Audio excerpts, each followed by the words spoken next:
There we go. Please rise and salute the flag.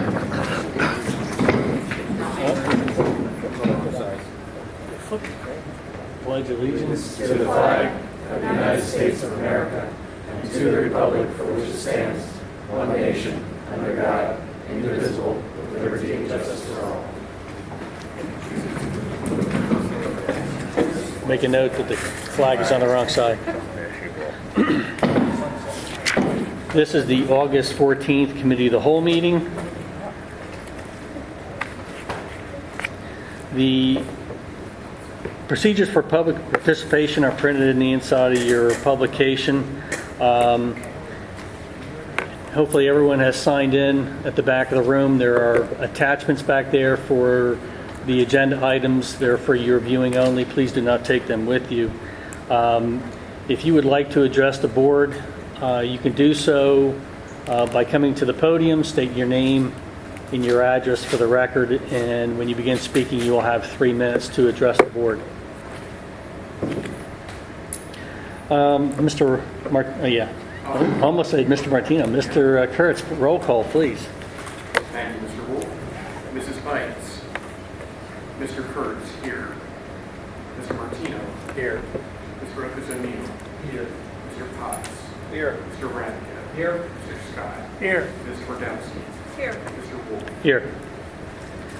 Thank you, Mr. Kurtz. I'll get that right. Okay, under announcements, there are a couple agenda edits. Under 10A, under programs and attachments, 8-14-pound 1, monthly head count and statistics. The second one is item N. The attachment 8-28, number 14, has been updated with a finalized version. Under finance, we're going to add, there's actually two things. There's a motion at the bottom, motion to approve an agreement with the Berks Deaf and Hard of Hearing Services. That's actually item V, and we're adding a W for motion to approve the agreement with the Berks County Media Center for Berks Online Learning starting August 10th through 2017 through 18 school year, per the attachment 8-28, pound 9.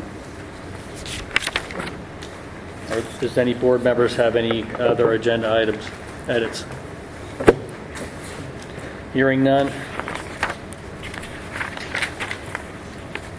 There will be an executive session following tonight's meeting to discuss personnel issues, and we'll also have a closed-door meeting on a security issue related to the one-to-one initiative. Is there any public comment? Seeing none. Superintendent's report. Okay, good evening. We are continuing our countdown to the start of school. 13 days left. School begins Monday, August 28th. Families, please check your mail for the transportation bus schedule and stop info. That's going in the mail the 17th and the 18th, so they should be receiving it that weekend or Monday. If you have any questions, please call the district office. And we're getting ready to go. Buildings are being cleaned and inspected starting today. Well, inspection started today. They're looking good. Classrooms are being assigned. And I have behind me, and the principal's laughing, the batch of vegetables that came out of AEC's garden. So, tonight during executive session, we do have snacks. We have cucumbers, gigantic cucumbers, onions, tomatoes, and I don't think we can eat that. And I think this is spinach. So, Mr. Miller, I'd like to thank you for your donation this evening. Usually you bring donuts. And there's some tomatoes in here too. You can't Pass on to Mrs. Evans. supersize tomatoes. So he's growing trout and vegetables over there, so we'll have a good dinner. So we can look forward to sushi. And yes. Okay. So, once again, we have 13 days left till we count down to school. Transportation information, which everyone is waiting for, will be going out no later than the 18th in the mail. So please check your mail on the 19th. and that Monday, and please review it for stop information. That's all. Okay, is there any public comment on the superintendent report? Seeing none, under finance, there's a number of items there. Any board members have any questions on the items?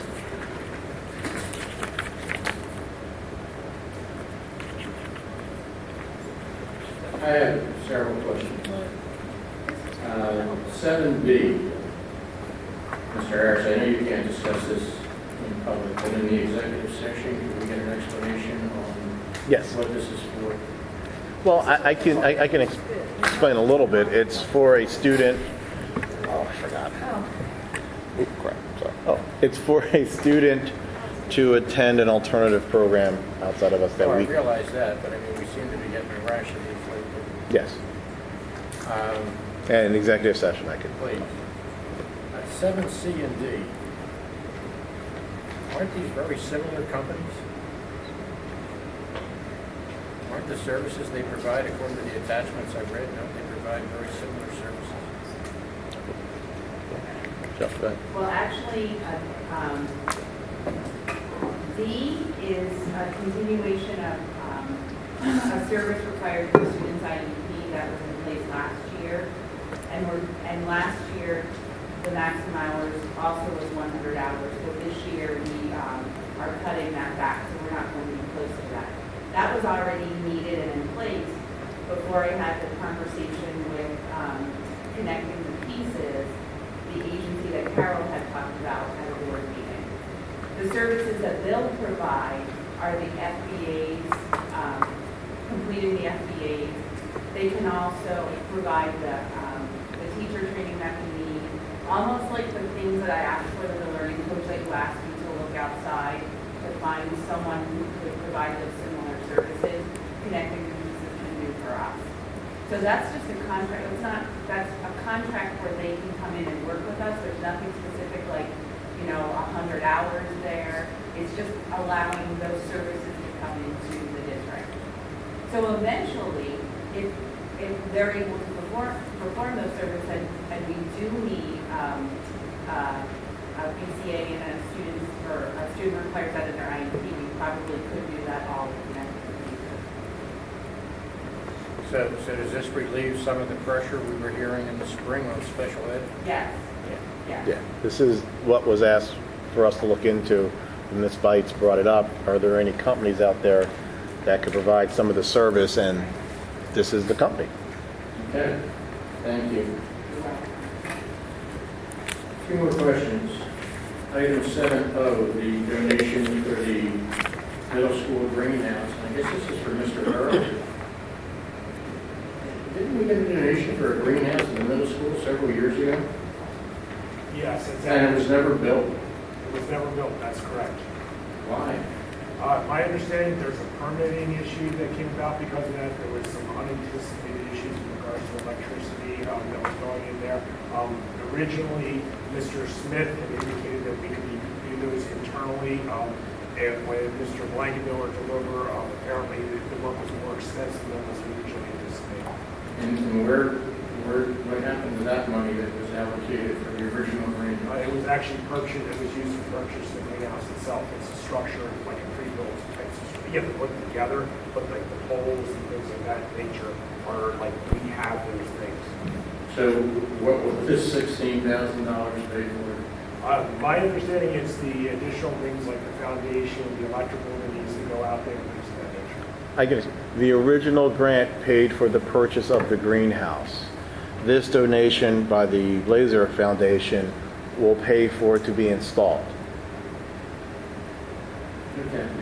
I guess my main concern is we've had several instances of grants and or donations that never get used for the purpose they're intended. And now here's one that's been sitting for several years. And I wasn't aware that there was an issue. I just knew it had never gotten built. Well, I became aware of this when I arrived, when the principal sent me a lovely picture of a pad for a greenhouse, which I thought, oh, great, this is going to be done. A few months later, I said, hey, I looked at the picture again closer, and there was only some stones in a square. I said, well, where's the greenhouse? I thought it was done. She goes, no, it's in boxes. So the grant went to purchase. Yeah, I believe the grant originally was written because it was going to be built in-house, but over the years, it sat in different storage rooms in boxes, never built. So I said, well, let's get it built this year. The Blazer Foundation donated funds, and now we're moving ahead with it. Permits are done. We just left the facilities committee meeting to talk about how we're going to do it. So, moving it along. We'd like to get it done before the Still start of short school. money though. We're still short money, but we're working on donations. So. Let the record show that Mrs. Bites joined us at 7:42. We did discuss it during facilities, during the facilities committee, and they, as far as the accepting of the grant, I mean, I don't know, we didn't discuss that part, we discussed the building of it, and so GCA said they thought they could do the, the concrete work before building for the foundation, and I think the administration is going to discuss maybe with some of our vendors that we use consistently for the electrical and plumbing, that maybe they can help donate some time, in exchange for a plaque or something. So there's some discussion ongoing yet as to the cost of the install. He said, we mentioned concrete work. Didn't you just say there's a pad already in place? There's a square block with stones. It's ready for concrete. It's stones, and it was dug out and there was stone put down, but it wasn't formed before. Thank you. I guess. So let's just say, Jim and Casey and Lauren talk to the vendors and they trade off, some costs for some PR or whatever, and donate some time, and GCA can do the concrete, and we end up saving costs. I can't help but look at the number being donated. It seems very, very specific. So perhaps that's like an estimate or something of what it would cost, or I don't know, but if we come in under, then what happens? Like, do we just take the amount that we need to do the work, and then? Well, we still have to fill the greenhouse. Yeah. So the original amount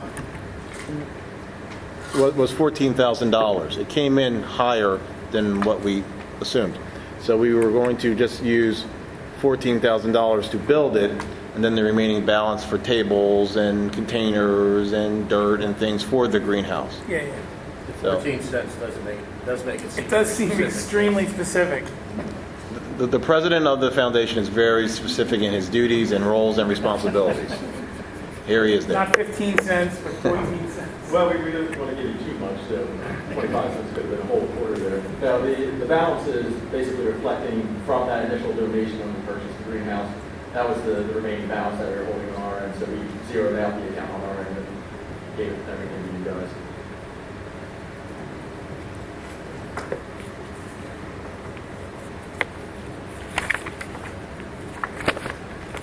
Are there any other questions on the finance items?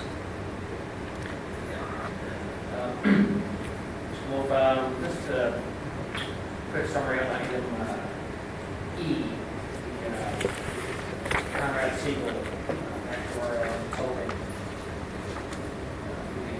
Just curious, I think I know what that is, but go down. That is a requirement under the GASB regulations. We have to do annually now, and we have to use an actuarial. We work through this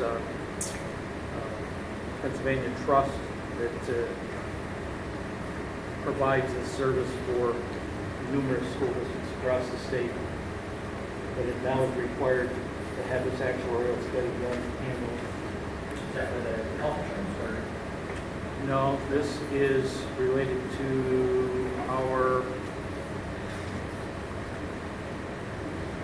this is related to our uncompensated retirement benefits. Okay. Don't payroll work. I can get you, trying to think what 45 and 75 technically are, but that's what it is. Nothing to do with the health. That's like your unpaid sick time and all Uncompensated that, leave. that you technically owe them later and you have to go through. Okay. So is that going to add, is that going to come into play in our annual audit? Yeah, So even more of a negative number? probably. But this is required, the auditor is require this in order to complete the audit annually. Thank you. I just have a question more out of curiosity, but the item T, 3-year agreement with Pepsi Cola Company, just like, is that for cafeteria or vending or refreshment stands or what's? Once again, this is going back through our closets, and just like we found a greenhouse that was built, we did not have an agreement with Coca-Cola, who's in-house here. We have Coca-Cola vending machines in this building and all buildings in the teacher's lounge and other various areas outside of a private vending company that has Gatorade at the high school in the athletic area foyer. So in looking at contacting Coca-Cola, I found we did not have an agreement. They just showed up with someone signed off on machines coming here. George, our athletic director, approached me about a grant that was available for turf replacement from Pepsi, because Pepsi is Gatorade and they're big in sports, obviously. So we started looking into Pepsi Cola versus Coca-Cola, and I contacted the Pepsi rep who works with schools in the area, and they offered a proposal which Coca-Cola could not do, basically placing machines in our buildings and giving us a commission, which is generally done. We would not be selling soda. It's not permitted through the American Beverage Association guidelines. In the elementary schools, just a machine in the teacher's lounge. In the middle school, teacher's lounge, all items, and then possibly in the gymnasium, not in the cafeteria. In the high school, teacher's lounge, all items, and in the back for your area for the gym, which would be Gatorade, other isotonic drinks, beverages. We cannot put vending machines inside the cafeteria per our Nutrition Inc. agreement. Pepsi knows this. The contract I just received right before the board meeting, so our solicitor reviewed it. We sent it back to Pepsi. They reviewed it. I just got it. I sent it back to our solicitor to make sure everything's okay, but we just got the attachment right before the board meeting happened. So we have it. We're anticipating on commission, since we did not have data from Coca-Cola, we were estimating it was about a little bit over $20,000 a year in commissions. Plus, Gatorade is offered to provide us with athletic gear from Gatorade, containers, drink containers, powdered Gatorade, clocks, seat pads, things like that for our athletic area. And it will be a 3-year agreement. It's something that we would like to develop with them through our athletics and other programs, but the funds, commissions would go right into the general fund. So it's not going directly to athletics, but the clocks and seats and Gatorade and drinks and things like that would be going for basketball, football, girls tennis, lacrosse, things like that, soccer. So they would help us with that. And once again, this came about because George mentioned that there was a grant for turf replacement. So we just wanted to develop the relationship with them, and this is the first step. And once again, we had machines in the building that are going to be removed. But we will not be selling soda to students. It's Gatorade, water, 100% juice, and in the teachers' lounges. But it's one of those revenue streams that we weren't working, so we decided to work it.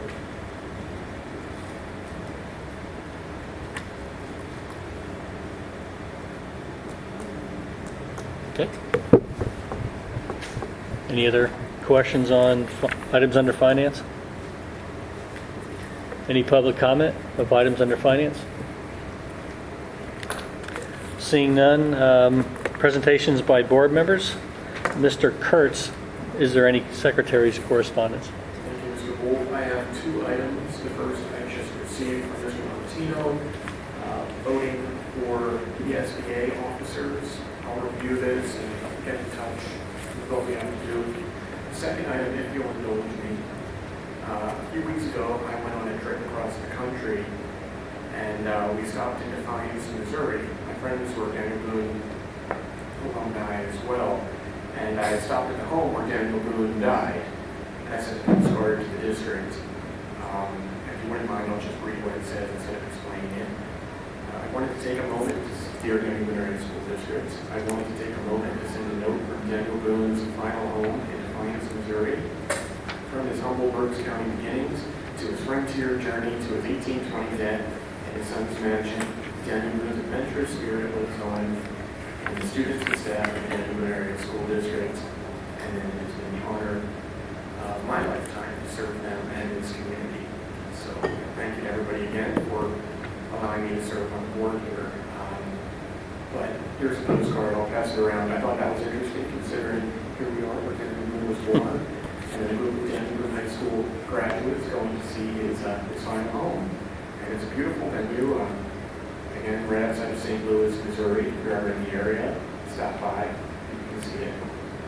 It was incredible, let me just say before moving on, to see this beautiful stone home, considering it's really, I mean, he was born in the what's now the cellar of the Daniel Boone Homestead home that stands over there. So really quite a life. That's all the correspondence I have at school. Thank you, Mr. Kurtz.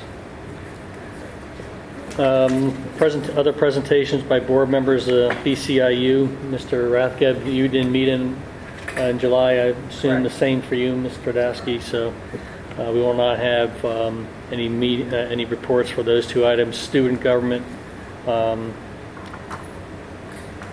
we get this. We don't have another report on this one. So. Legislative report, Mr. Martino. Yes, Mr. Wolf. Be forewarned that this legislative report is factual, but it also has a lot of my personal opinion in it. Our elected state politicians are playing the equivalent of a shell game. They passed a last-minute budget at the June 30th deadline, a budget that our governor didn't bother to sign, and a budget that has no corresponding bill to supply the revenue to pay for it. 45 days later, there's still no revenue bill. So as you'd expect, our legislators are hard at work, long days extending into the evenings devising a revenue bill, right? Not.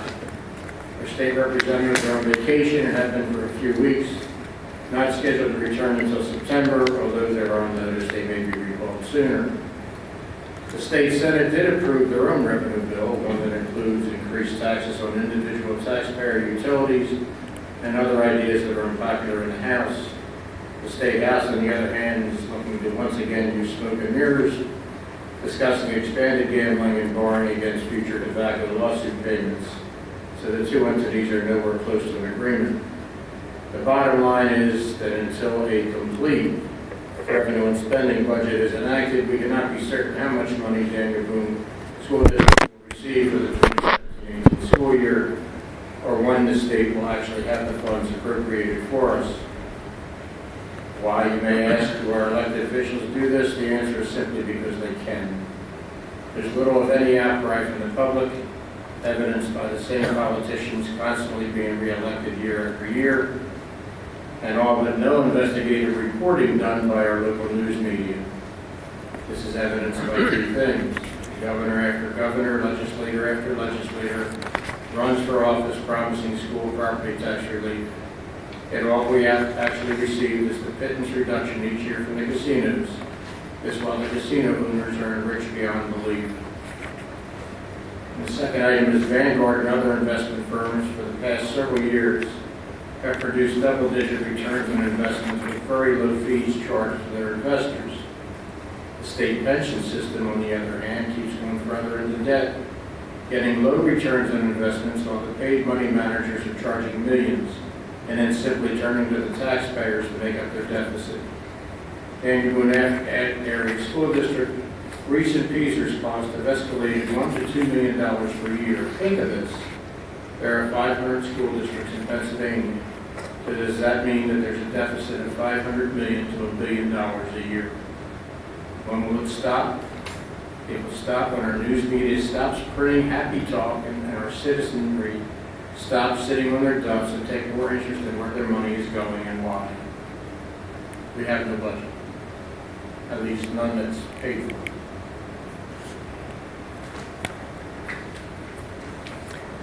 Thank you, Mr. Martino. Any questions for Mr. Martino? Is there any other reports? Any public comment? Seeing none. Move to personnel. We have a number of personnel items there, A through D. Is there any board discussion on these items?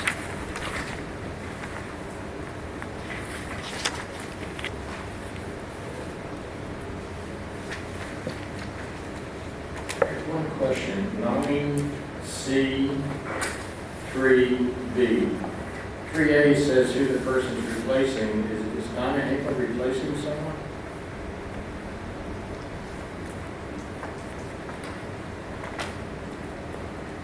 I don't know. I don't know who she's replacing. I don't know. Jenny? You know?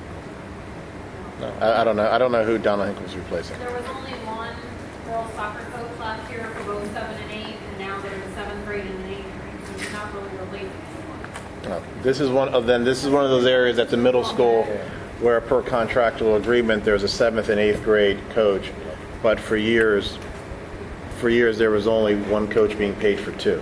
So we'll see the same thing in basketball too. Yes, additional coach.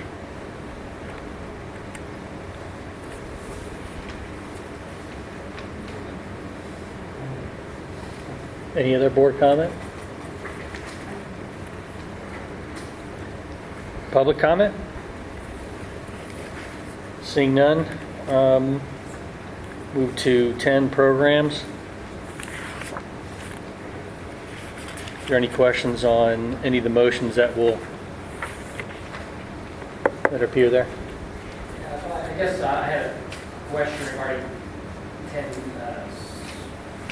guess it's C, but 10 days is gone, but there's no C. The trip to the Green Hair Public for next summer.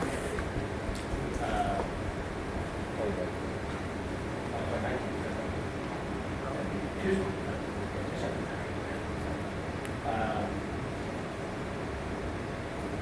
So, I know we've certainly have sponsored, not sponsored, but approved quite a few trips over the years. This one seems to have a service piece tied to it or something. They're doing some ecological service hours, I guess, involved in that. So I guess it's a little different than some of the ones I've seen in the past. And I will say I'm not very familiar with the Dominican Republic, but I do know certainly that we had some questions about student safety down there. So those are my little thoughts.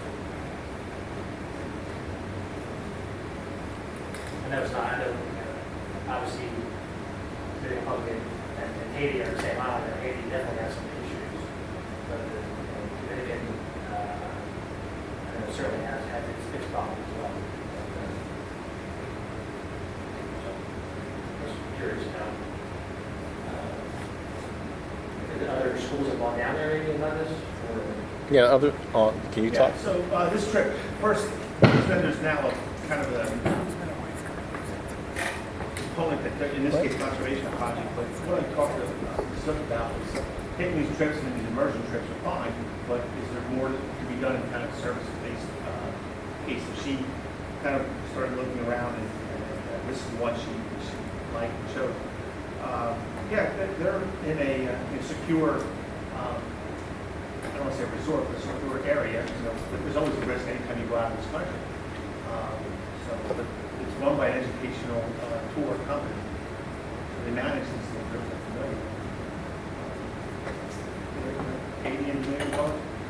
risk. And do a conservation. How do we know how many parents are involved? So parents generally aren't involved. These are usually done by chaperones. And like when they went to Spain this year and to Paris, they ended up having it was Mrs. Zook and Mr. Anker. Basically, 10 to 1 ratio. Parents can go, but they tend not to go, obviously, because the kids are trying to grow into some independence. We can have her make a presentation if you'd like. Well, right now, she's always saying it's going to be her with 24. Yeah, that's not true. She just doesn't know the chaperones are yet committed, in terms of who the chaperone. It will not be her. And in the additional cost area, I do see that there is, you can buy, we can imagine some kind of insurance to go off that. I guess it's not required. No, people, That's something that we should. for any of your kids who traveled and done this, you can always buy the insurance. Yeah. That's something we should, can't force to buy, I guess, but it's certainly something that happens medically down there. Okay. And does our district liability cover us? Are they when they're on this trip, are they under the charge of the district? And this goes for all trips, actually, out of the country. Or is there some waiver that's involved? Who bears the brunt of that liability? Well, they're under, if I'm right, they're under this group. So it's a trip. I don't know. So really, why we approve it then? Well, There's supposed to be some. Well, we approve any trip that is our students that leave the state and leave the country, the board. I'm interested in hearing more about this just a little bit, just maybe a contract or something. Can we arrange to get a presentation? Okay. I just wonder what we did with the surplus books. I'm sorry? I just wondered what we did with the surplus books. Sorry, I'm going to a different topic, but, Oh, books. books. Like, where do the surplus books go? That we're getting rid of. Well, there's always an option to sell them. There's always the opportunity to sell them back to the publisher. There's vendors out there who purchase them, and then some are just disposed of. So it all depends on the edition, the type of book it is, edition. So we might get a few dollars for something? Yes. Before we dispose of them, and I guess we recycle them or throw them away, if we can't find any publisher who won't take them, could we offer to put them out on the website, just FYI, these are the books that we're going to dispose of, throw them away, and if you're interested, you're free. You can Yeah. come get them. Well, they're also offered to families also. Okay. I just don't want to see any books being thrown away if there's a home out there that can take them. Yeah. On a different note, and this is not a reflection of Mr. McKnight, I raised this issue back when Mr. Hankel was still at the high school. Reading through the student handbook for the high school, it talks about clothing, that shorts and skirts can be no shorter than where your fingertips reach. And a couple of board members and I had a discussion before the meeting. If you have shorts or skirts that are down to where your fingertips meet, unless you have exceptionally long arms, they provide no modesty whatsoever. None. But our bigger concern was, if we're going to have a rule, why don't we enforce it? Because I've been in the high school and dress code is not enforced. So my feeling is either we look at the dress code and establish something that actually makes some sense, like length of skirts and shorts in relation to the knee, or we do away with the regulation at all. We're not going to enforce it.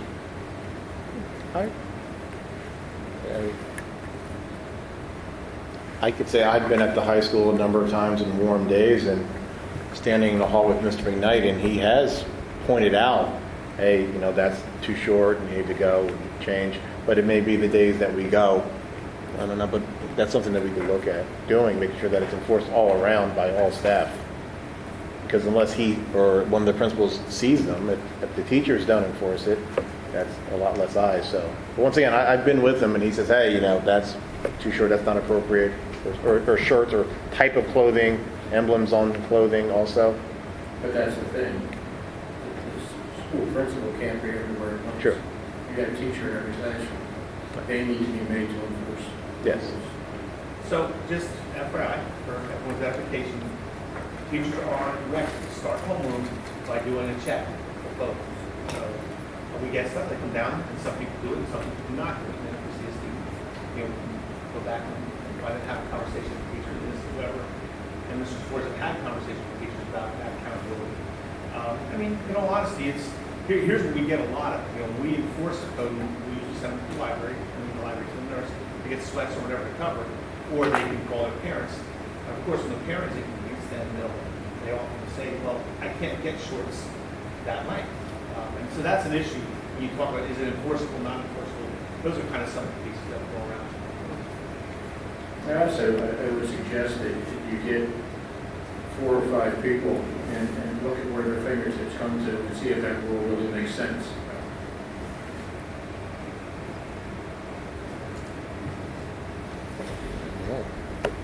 Okay, any other board comment? Public comment? Seeing none, we'll move to facilities. We have one motion to approve the resolution for closure of the Birdsboro Elementary Center following the 27-28 school year. Any discussion? Public comment? Curriculum instruction. At your meeting today. So. Yes, thank you, Mr. Wolf. We had a curriculum instruction committee meeting just before we did the whole meeting. We discussed the student handbooks, and the principals gave us an overview of what changed.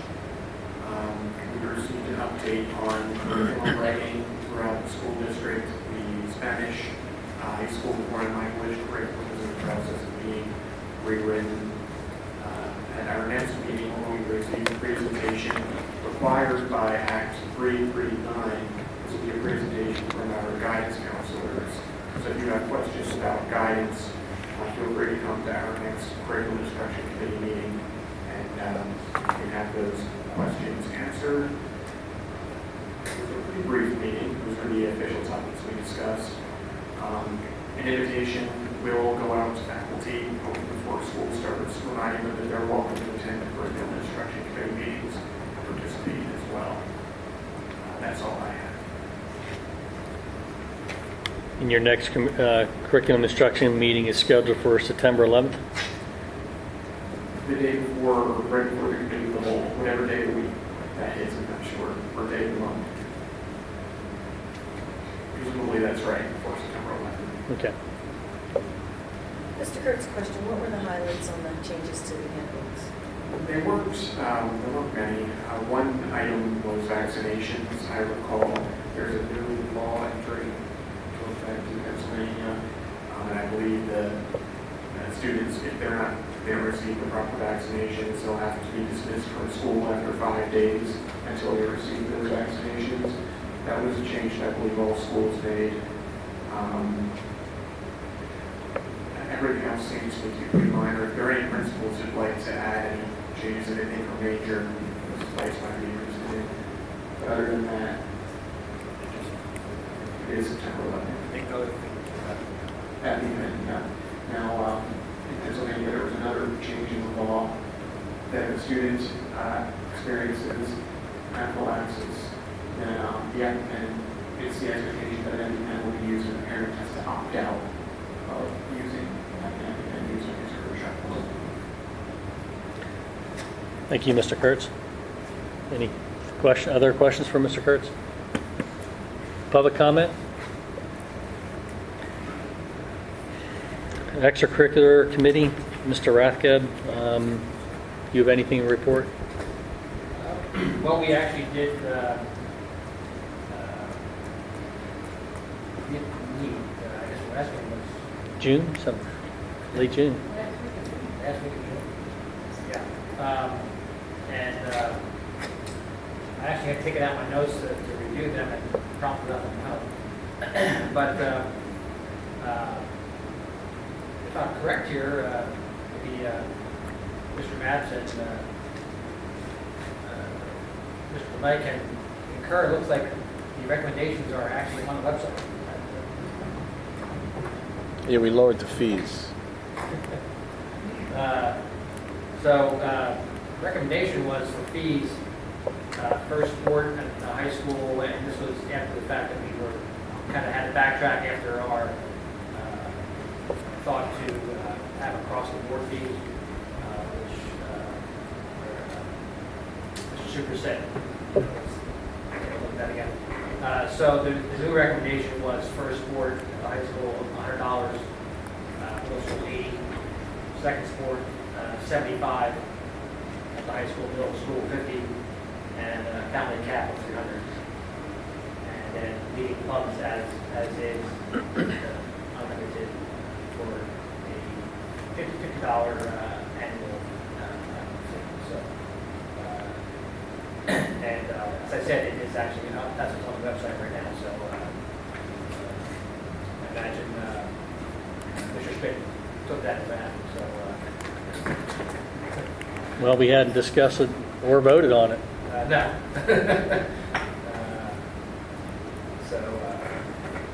Probably a good idea to... I think, yeah, before we have our voting meeting on at the end of the month, to get a summary of what it was. It was 150, now it's 100. Yeah. 75 for the second one is now what? Yeah, so if I recall, it was 150 originally. Gosh, I should know my heart. Second sport was... I think it's 75 or 50. Well, the recommendation? No, what was originally to rack them up as far as what we had. No, the cap was 500. First sport was 150. I'm trying to remember what second sport was.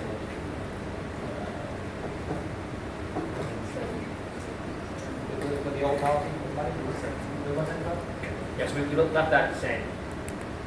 But we lowered the cap from 500 to 300 for family. Is there going to be a motion? Yeah, there is going to be a motion. Yeah, I'm trying to so that was the fee structure, and then we did of course as Mr. Stahl has the club started to bring that money back in house. Is that ongoing yet? Yeah. So all the team should be putting the funds back in house again with our finance department, and then we had also some discussion on perhaps having some limitation on fundraising. What the consensus was to kind of wait a year to see how all this fleshes out, and then revisit that next year. Anybody other board, committee members recall different? Yeah, that was part of the, which actually goes back to one item. I don't think backtrack, but so we're purchasing all uniforms on a 4-year cycle equipment. We're also hiring back, I believe it was 10 coaches. Does that sound right? Yeah. Yes, that was part of the recommendations. Any questions on the fee structure? Because that's really what we're looking for. I think if just get the information out to the board members is what we have presently, what is proposed, then we have to formulate that into a motion for the 28th. Do we also have the rationale about why we're reducing? Well, when you send it out. Can I take a minute while we're on the subject of sports and whatnot? I apologize, is that under the finance piece, the bid for, yeah, so are we, you said we're purchasing AEDs, is that correct? What are we talking about? It looked like we're recommending purchasing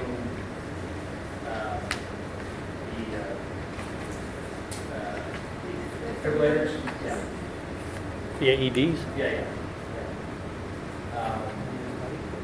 Oh, yeah, this is Heart Science, American AEDs, three Yeah. added.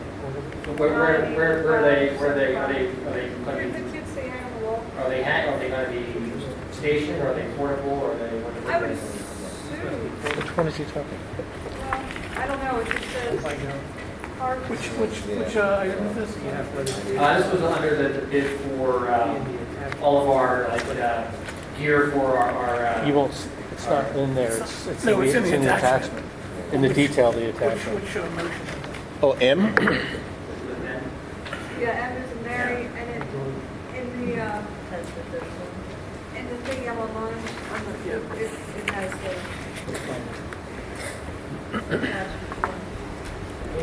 Obviously, we should have them. I was surprised we haven't. Well, I wonder if they're replaced, because they're only good for 7 years, I think, so I don't know if they're replacements or.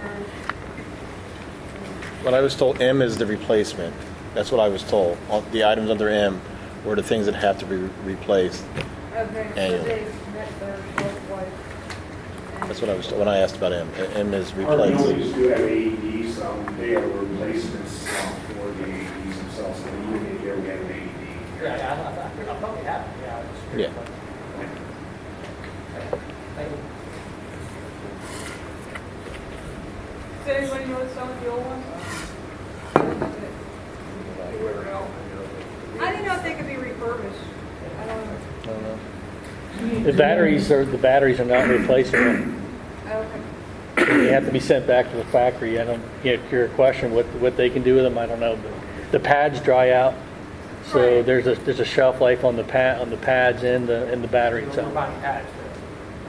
Yeah, I just didn't know if the old ones can. Well, you get if you're buying a replacement, it's a kit, because they're not always interchangeable. You can actually now lease them too. I don't know that it's any, but then you don't have the replacement cost, but I know when I was in the last place, you could lease them. And they come out, service them, and do everything they've done them.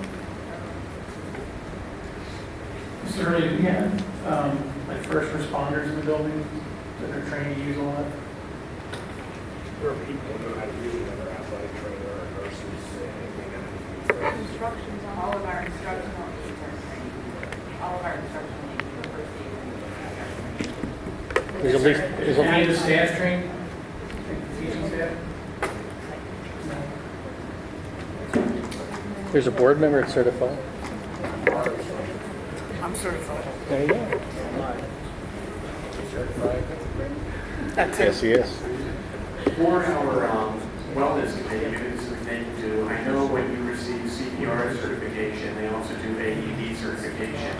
So if we have that and it's available for our professional teaching staff as well, that might be something that we should offer. And the American Heart Association actually has those courses online. You can do some of it online. The actual CPR you have to do with a dummy in person, but the rest of the training, first aid and otherwise, you can now do from the American Heart Association online. Is there any public comment?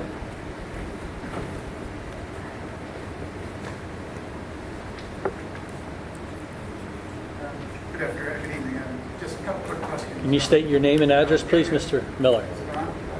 Yeah, Steve Miller, 600 Ridge Drive, Amity Township. Just a quick on the CPR. So do we offer CPR training to our teachers or not? Is that not something that's offered? Because with the AED, I just assumed that it would be. Me too.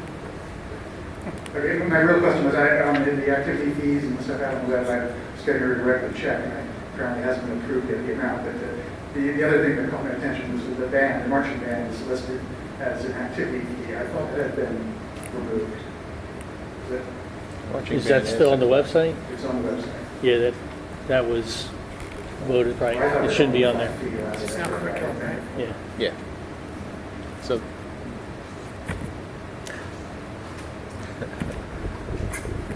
Okay. Okay. All right, thank you, Mr. Oh, Brown. it's just- Good job. Is there any other public comment on extracurricular? You're all the public. All right. Facilities Committee, Ms. Twardowski had their meeting tonight. The facilities committee did meet prior to this meeting. As updates on some of the high school projects, the high school roof is done, the walkthrough is done on it. The registration paperwork for the warranty and all that has been filed, so it does come with a 20-year warranty. So therefore, all the flat roofs have been done at the high school. The first one being done in 2008, so we shouldn't have to spend more money on the flat roofs until 2028, I guess. The metal roofs still need some work done to them. The high school rekey should be done by the start of school, along with the high school bathrooms. The front sidewalk replacement is done. District-wide card access, they're waiting on a schedule from the contractor, and we're just giving an update on the coral reef projects. I guess they have 6 total fish tanks, but that's all in money, and everything's good there. We did talk about the middle school greenhouse, and that there was some work that needed done for the installation, and we're getting quotes and working on that. GCA did offer, again, they said they would be able to do the pouring of the foundation, or if the concrete was brought in, the concrete truck, they could handle the slab and the pour. We also talked mainly about the energy pricing, and our contract for the electric with Direct is up at the end of December, I believe. The rates that we're currently paying is 5.87. That is a combination of commodity and the capacity transmission. Casey had mentioned that he's been working on trying to take some preventative measures to bring the capacity and transmission costs down. So they asked the suppliers to give us a price for just the commodity and then also for the total. If we paid just the commodity, then we would pay the capacity and transmission direct, whatever the cost would be. It would be a pass-through. So if we reduced our capacity and transmissions costs, we would see that savings rather than the supplier under the all-in-one price. So the committee is recommending that we look at a 2-year term with Direct Energy. And well, the price will fluctuate until the day we sign the contract, but right now it would be about 3.44 cents. We did talk about the potential for a 4-year contract, and it would be 3.404, but the committee thought that maybe they want to do a 4-year term because prices they've been going down, they haven't been going up, and also there's some new technology and new plants going online within the next couple of years that may also help bring costs down. So the recommendation was to sign a 2-year agreement with Direct Energy, and the price would be whatever the price is at the date of our voting meeting. We asked that they get the contract over to Mr. Sebers now so that he can review it and make sure he doesn't have any issues, and that way we can sign it on 28. So that's pretty much it. I mean, there was some, some maintenance problems over the summer. There was an elevator in BC. There was an oil pump that went bad. They had to replace, and an issue with an air pressure valve on the HVAC system, but they're covering that under maintenance issues. So there was nothing for us to approve over that. It was just more of an informational. Any questions? I think that's more executive. Yeah. Okay. Is there any update on Mr. Miller's law? No. I'll put that on. I tried. I'll put that on I for me. appreciate that. Thanks for the effort. Yeah, but, they already are getting a dock all over the place, we talked about that. From what I understand, Christmas is the target for the wall, and it will now be a wood. Christmas 20, I'll see if we can put that back on for next time. I think Casey's got a mock there. Any other questions for Mr. Radowski? bills that come in. Public comment? And your next meeting is also September 11th at Correct. 6:15. Okay, next one is finance. Mr. Rathgeb, I know the finance meeting was canceled, so I think the big piece of the finance is what Mr. Martino already reported out, is that we don't have a budget, so we don't know what we're getting funded with. Yeah, I'd like to make a motion that we be able to budget like the state does. Sure. Second. Yeah. Is there any public comment under finance? Seeing none, we'll move to personnel. Mr. Kurtz, do you have a report? I had saw your Yes. recommendation that you were considering. Yes, we did meet tonight, and we've exhausted the discussion topics that we set out. So we're looking to disband the personnel committee. There are some topics that we've broached with the administration, and we think that future topics can be handled through the committee of the whole, and there might be some time up to loose ends that we'll have in the reviewing some job descriptions now to make sure everything is the way that the administration and the board wants it. And when those changes are made, they'll come through the board. But we don't think we need an ad hoc committee to do this anymore. So coming at the end of the month, we'd like to put a motion to do away the personnel committee. Okay.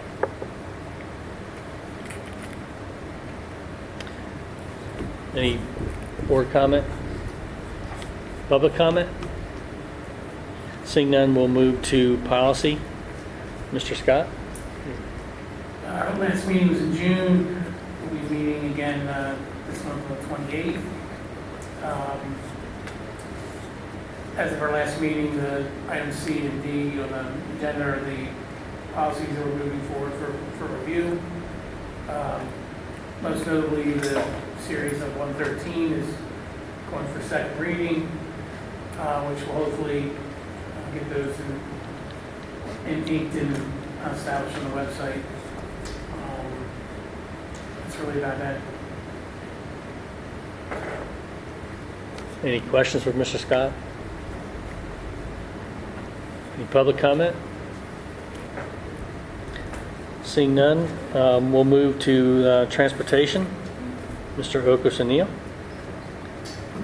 We last met on July 25th. There's only one item on the agenda, and it was just to see how the routes for this coming school, the bus routes for this coming school year were progressing, and obviously they're progressing fine.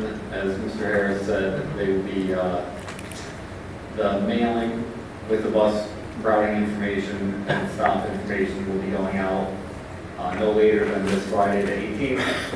So it appears that things are in good order at this point. Our next meeting will not be on the 29th, but the next meeting will be, it's to be determined. It will probably be a week or two into the school year so that we can discuss any issues that have arisen in the early part of the school year. Do we post the routes on the website too, in addition to mailing them out? Are we able to do that? No. No? Well, the stops, not necessarily the actual routes the buses take. You can't publish the stops?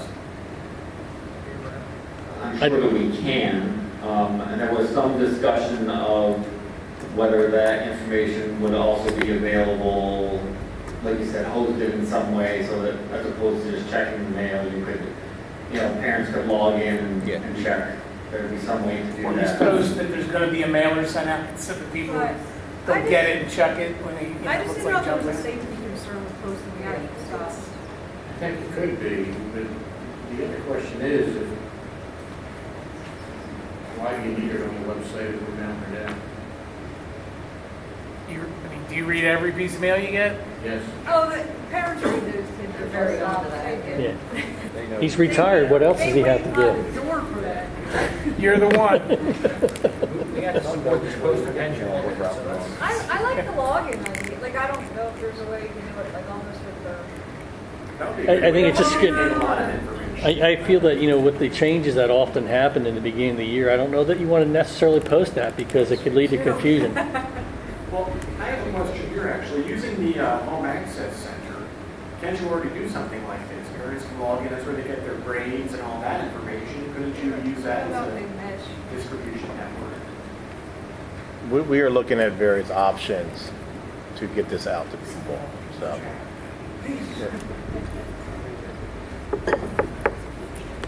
Okay, thank you, Mr. Oquist and Neil. Is there any other board comment? Public comment on transportation? Seeing none, old business, we'll be approving the June 19th voting meeting minutes. The upgraded microphone system, so I saw, I did see an email from you. Perhaps you would like to recap that. Essentially, this summer we investigated what capacity or room for improvement we have in the existing system. And as a surprise, really none. From battery power to more user being on the system as far as active microphones at the same time. We're pretty much boxed into a corner. When this system was purchased, we purchased it more with the eyes of portability because at that time we were really bouncing around the district with meetings. We obviously, the next couple of years, finally settled in here. My recommendation would be a wired system. We don't have to deal with the battery issue, any of the interference that we receive just from wireless capability. And also, the biggest issue is that unit is basically set up for 4 maximum microphones. So there's, no matter what, there's no way getting around that one without a replacement unit. The other item I did note in the email is looking towards the future. Right now, obviously, we have audio recordings of the meetings, but looking at recording them more in a live stream type format, so having the output for that capability if we were to opt for that service during the meeting as well, instead of just audio only. So if we're investing money in the system, let's also invest for future growth as well. Scott, I don't have your email in front of me, but you had a cost in there of $8,000. That's my ballpark. What does that cover? So that would be everything. So the other item I did include in there was speakers for this system rather than the existing overhead. That's one of the reasons we have so much interference, is because those speakers are directing the sound down, directly to the mics, rather than wall-mounted speakers really washing the sound out towards the audience. So the speakers, it would be the sound system itself, and the microphones, everything. So would that $8,000 then allow for more than 4 mics at a time? We would look to spec that out. And it's a very cheap cost out of a $57 million budget. That would solve the problems. I was thinking when I got that email, part of me thinks it would be good to let Newport make this decision. They're going to have to live with it for a good number of years. And maybe they like what we have now, and there's going to be a lot of decisions that have to be made. But how much did we spend on these microphones not that long ago? I'm not too inclined to spend money yet. Do we not have equipment like in-house today that would allow us to either live stream or record our meetings? Not this current system as far as the output goes for it. Really this. I mean, is there any way to stream it to our website with the use of a camera and a web, and not, a web connection? That's exactly what we'd be looking to do. Yeah. We are. I mean, I can stream myself right now. Facebook right through my phone, and it takes about 4 seconds to do. We'll do a little bit higher quality, but yeah. Well, I know, but I'm saying, I'm thinking like, it shouldn't be that complicated. Again, I'm not an IT guy, obviously, but do we not have, with our current equipment, we couldn't do that right now? No, not currently. let's put it this way, not in a quality format as far as audio levels. We'd be basically picking up the ambient sound that we're getting over the existing system rather than a direct feed into it.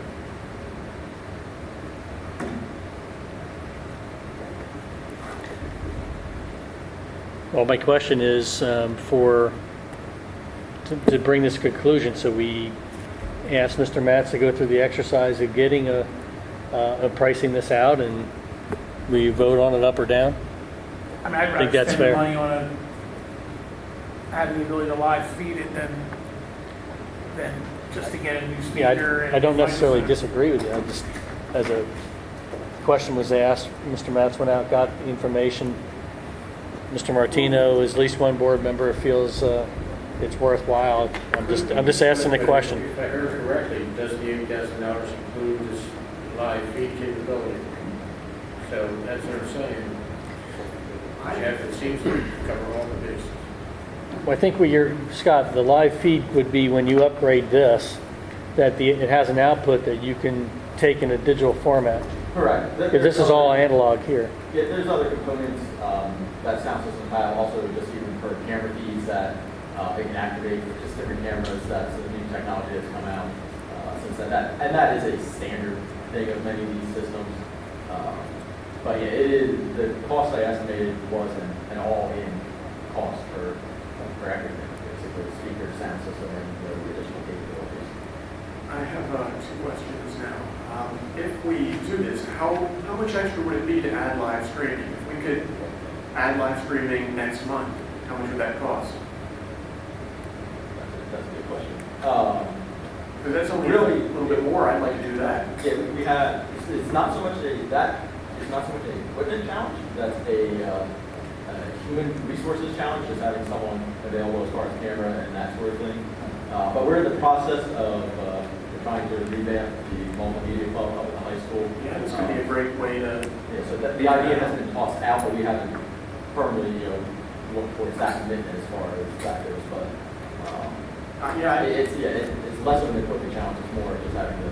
Well, I'm only speaking for myself here, of course, but I'd be interested to know that cost to add live streaming. Because if we're going to go and get new speakers, I'd like to go all the way and have that. But as far as that goes, that, Mr. Scott's point, that is probably something we can accommodate with existing equipment. Because we do have existing cameras in-house and that sort of thing. It's more so the output functionality. Scott, it sounds like there's a little bit of more investigation other than the quick response. So, I mean, what would be a fair date to get that back to us to look at in September, maybe? Oh, yeah, definitely in September. I mean, we'll shoot to try and get you additional information by the end of the month, but yeah, definitely in September. Well, I mean, because it would be good to have a presentation, then depending on what the board feels, we could put that onto September committee of the whole and put it through like it normally would for consideration and discussion.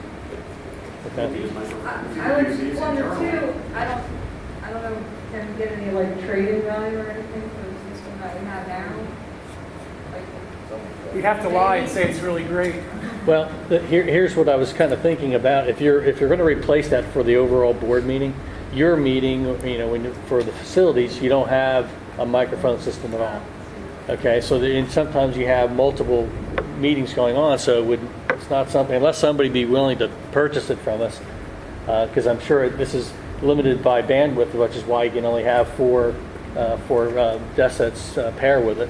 I think these could also be really useful if you have an open house or something, or you have a panel, maybe in high school you have like a career panel or something. I think these would be useful all throughout the district, these wireless ones. Okay, so we'll have something for us as a presentation for the 28th and see where we want to go from there. Sound fair? Okay. Any public comment?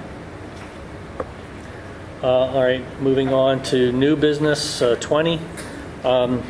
Mrs. Bites had brought this to my attention shortly after our voting meeting in June, and over that time I've popped back and forth on, if you just search it up, and there's a lot of reading material on there. Some of it's conspiratorial, some of it's, a little bit more investigative, more serious investigation on it.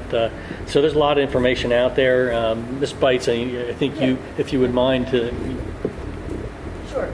There's a 500 school district initiative, I believe it was started by East Penn, that is urging the governor to appoint an outside independent auditor to investigate the Pennsylvania State Employees Retirement System Pension Fund. I have a statement from State Representative Tom Caltaglione and Rich Schuper that kind of summarizes, and I think I sent it to all you guys as an attachment. But basically, in September 2005, the Auditor General, Jack Wagner, filed a special performance audit of the investment operations of the pension fund, and he gave 33 recommendations, which were basically ignored. In 2007, Peasers reported having $67.2 billion invested, and 2 years later, in June 2009, they reported just $43.1 billion. Peasers lost 36% of the fund while continuing to pay high fees to Wall Street and make risky investments. To this day, their investment portfolio is $53 billion, a shortage of $14 billion from what they reported in 2007. Service isn't doing much better either. So on September 2014, the Auditor General, Eugene D. Pasquale, urged the state pensions fund to reconsider the $7.6 billion invested in potentially high-risk, high-cost hedge funds, which was also ignored. In December 2013, the CSRS stated that $4.7 million had been paid for broker fees, and Peasers reported $9.2 was paid for broker's fees. Basically, what the representatives are saying is that the fund managers are making a lot of money, and we're not quite getting the performance that we should be for what is being invested. So this initiative is going throughout the whole Pennsylvania, asking for school boards to join in signing the resolution, which has already been approved by their solicitor. All we have to do is copy it, change it to our school district information and send it along. And you all know what the power of a resolution is. It's really not much. We just send it along. But I guess there's some hope in the numbers, the sheer pressure being put on the governor to appoint an outside investigative committee to conduct an audit on. So I guess my question from this is, obviously you saw the resolution that came out, and I'm sure Mr. Super, I know his reaction. You're paying me to be the solicitor, I'll do my own resolution. But so what I'm looking for is what's everyone's feeling on, do we want him to pursue that? Yeah. In my legislative report, I said basically the same thing. Mm-hmm. Not to promote Jeff's company, but if they had invested this money in the Vanguard Index Fund without all the money manager costs, they would have been better off. I mean, the people making money off these investments are the money managers, not the Peasers Fund. Yeah. So I'm seeing a lot of nodding, so I'm assuming that... Well, I have a couple questions. First, I don't... Do they take into account the money that came out to pay pensions? I don't see that in there at all. That's just one question I have. You could read the report. I've read what they sent, but I didn't see anything. All they say is this is what it made, but money was coming out of it to pay current pension. So that's one question. But so what's the ultimate hope of the audit? So I guess state will pay money to have an audit done. I'm not sure there's any what recourse they're going to have to go to try and go back and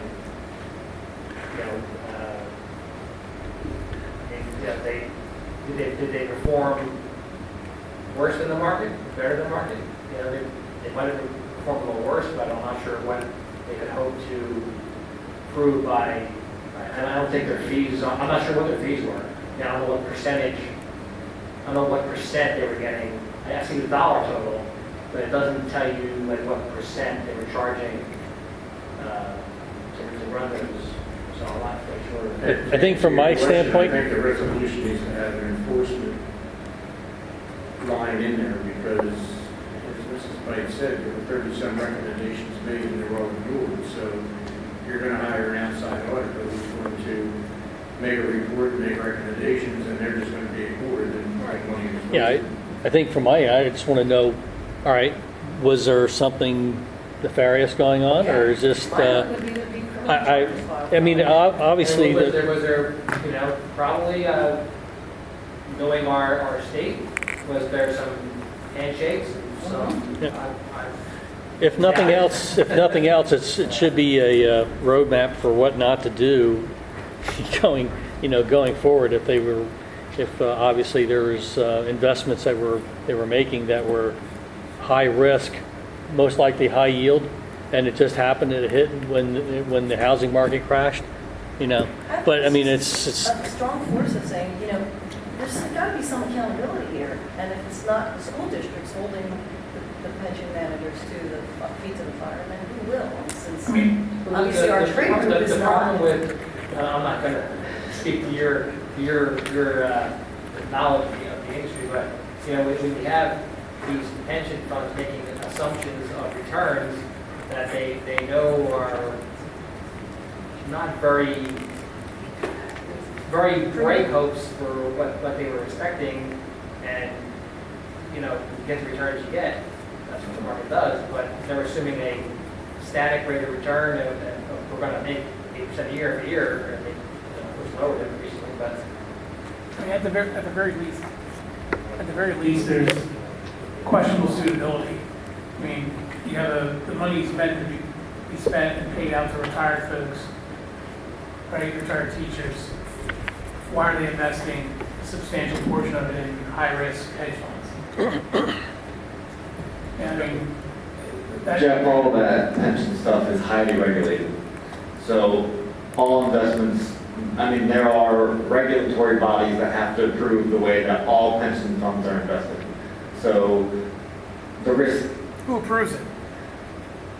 Like I said, there are actual regulatory bodies, both national and state, that oversee. Well, who? Like the NASD? I'd have to check who.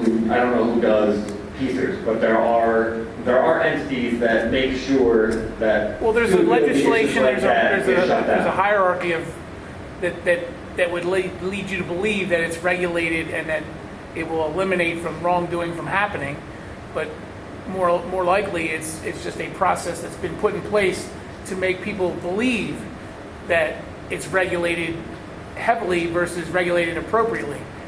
There's two different things. So if it's regulated, like regulated by who? Is it regulated by the state? Well, then it's not regulated. Is it regulated by the federal government? Maybe it's regulated. Is it regulated by the NASD or the SEC? Then I would feel more comfortable. But when I hear that you read that there's investing substantial portions of the portfolio in hedge funds, that's counter to what the money is actually utilized for. I think you find the most substantial portion of that was invested in bonds. Was some invested in hedge funds, but the bulk of the money, majority of the money was invested in bonds. And, the other article says, about risky real estate. Pension funds across the country own numerous office buildings and everything else, so real estate is not necessarily risky. So, they make it sound like they're bad investments.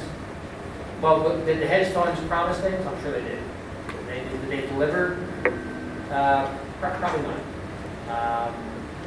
I'm not sure what percentage of the total portfolio was invested in hedge funds. Well, the bonds aren't going to, even a laddered set of bonds isn't going to outpace the money that's going out the door. Correct, but they look at when people manage pension funds, do manage it for conservative bent.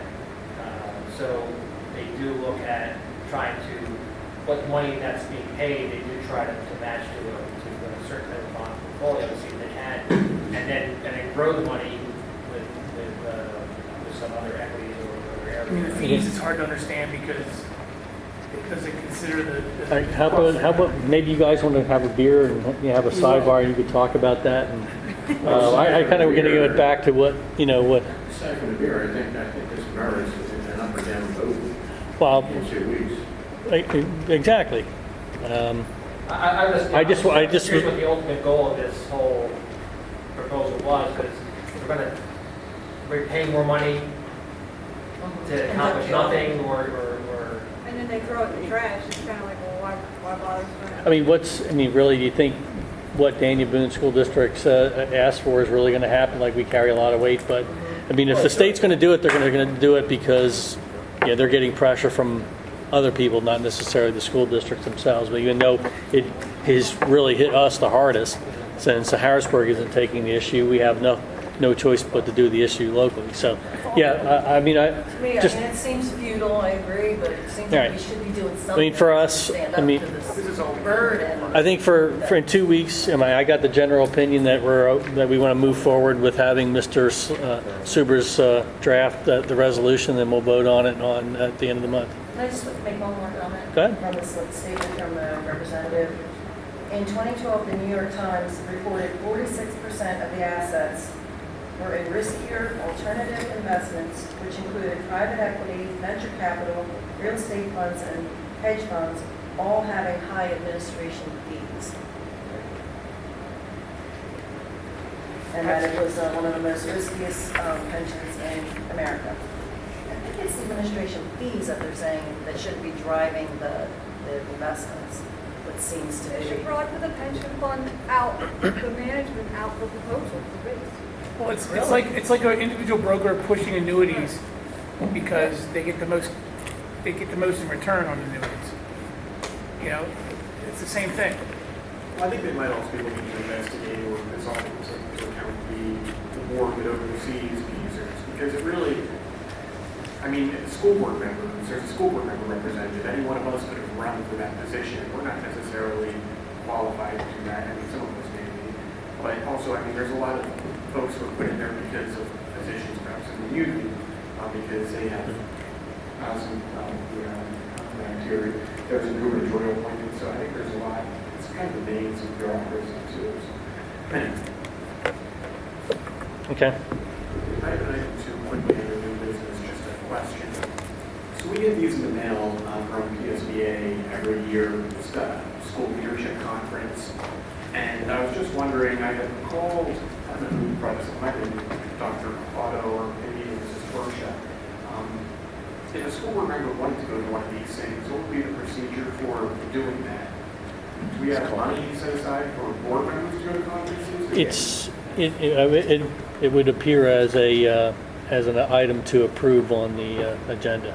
I think Mr. Martino didn't the last one. I attended as a voting delegate where I was just in and out. And I didn't stay at the conference. Yeah, this is a 3-day affair. I think ours. On my budget.